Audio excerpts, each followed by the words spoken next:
looks like our blue hose is not going to reach from here to there. So what we'll do is we'll use the hose that comes with it, with the water port, and we'll connect it here, just like that. So that should work. Connect that down here. Like that. That's good. The paint was real. So this actually worked for this unit. Problem is there wasn't enough pressure to kick on. So I tested that by go ahead and do the pump squared away. So we put the pump temporarily. So the hose coming into it, it's plugged into a jackery. Here's our cool water going in, and then turn it on. Pump first, pump is on. And then go here, kick on. Oh, you can see that. It says 120, 130 degrees up. That's up.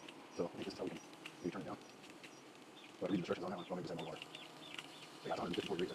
That's entirely do that. Let's turn our this one is low. There we go. Dropping like you probably can't see that very well. 122, 120.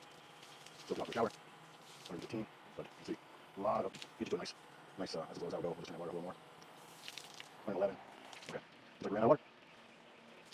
And shut off. Once we lost enough pressure. So yeah.